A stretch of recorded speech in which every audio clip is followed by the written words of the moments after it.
আলাদা আলাদা দিনের গুরুত্ব দেওয়া হতো।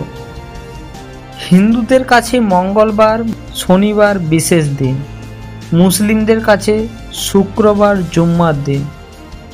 কিন্তু সরকারি ছুটি হিসাবে রবিবারের প্রথা ভারতে ছিল না।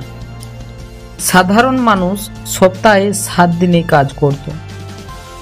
ব্রিটিশ শাসনকালে ভারতের শ্রমিকরা সপ্তাহে 7 দিন তথা প্রতিদিন 12 থেকে 14 ঘন্টা করে কাজ করত। কোনো বিশ্রাম ছিল না।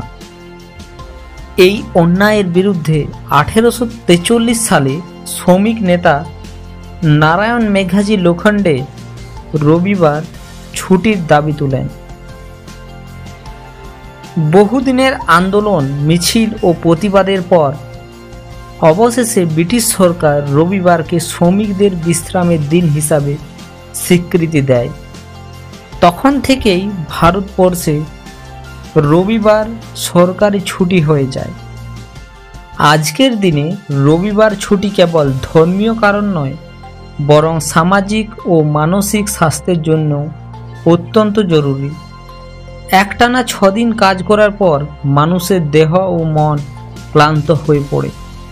তাই রবিবারের ছুটি মানুষকে দেয় বিশ্রামের সুযোগ, পরিবারকে সময় দেওয়ার সুযোগ এবং নতুন সপ্তাহের জন্য নিজেকে প্রস্তুত করার সুযোগ। তবে সারা বিশ্বে রবিবার ছুটি নয়। মধ্যপ্রাচ্যের অনেক দেশে শুক্রবার হলো ছুটির দিন। ইসরায়েলে শনিবার অর্থাৎ সাব্বাত ডে হলো ছুটি। আবার জাপান ও কোরিয়ার মতো দেশে সপ্তাহে 2 দিন ছুটি দেওয়া হয়, শনি ও রবিবার। তাই ছুটির দিন দেশভেদে ভিন্ন হলেও এর মূল উদ্দেশ্য একই, মানুষকে বিশ্রাম দেওয়া। রবিবার আমাদের কাছে কেবল একটি ছুটির দিন নয়, এটি বিশ্রামের দিন, পরিবারকে সময় দেওয়ার দিন আর নিজেকে নতুনভাবে সাজানোর দিন।